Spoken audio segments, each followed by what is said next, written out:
So I've decided to make something with my leftover pumpkin puree.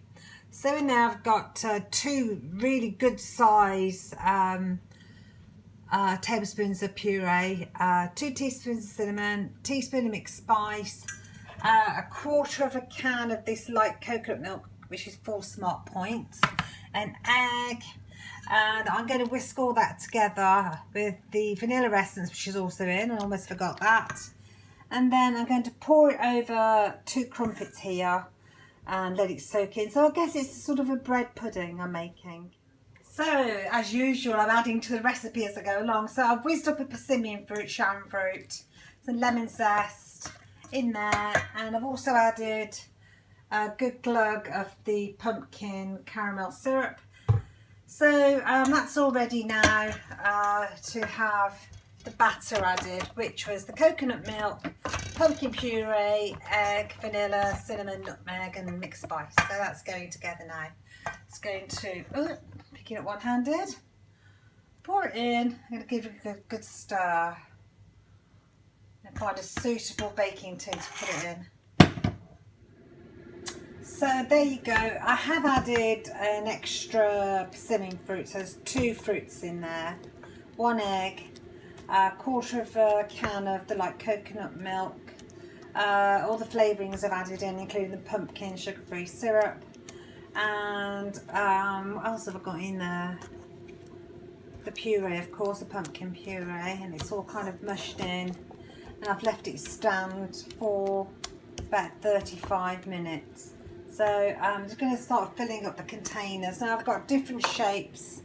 It's a bit of an experiment. I'm not sure which one's going to work best with this. So I'm having a little bit of a dabble with different shapes with this kind of yummy crumpet bread bake. So there we are. I've got 2 small ones, a sort of a tall one like a Madeleine shape, and a small pudding one, and a slightly larger pudding basin one. So, you know, for 2 crumpets, 1 egg, and 4 points worth of light coconut milk, that's pretty low smart points. And there's quite a few portions there I could split out over 2 or 3 days or share with loved ones if I'm kind enough.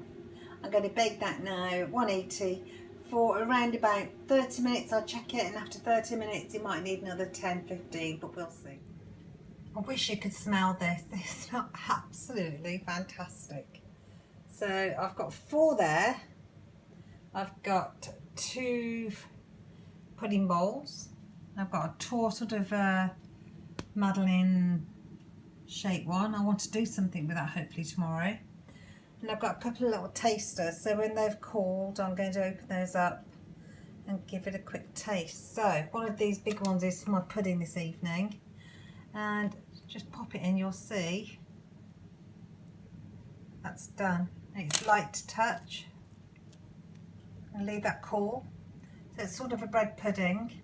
And I'm going to have a go at making sort of a mango mousse to go with that this evening. Yummy. I just wanted to show you, this one's cooled off a little bit. Just turn it upside down, get rid of the lid. And you can see how nice and firm that is. It's sticky, it's moist, it's spongy. When that's cooled down, that's going to be a real yummy treat. So what we used in there, just 4 points for the reduced fat coconut milk, and the rest is all no count. So I'm looking forward to trying that in a second with my chamomile tea.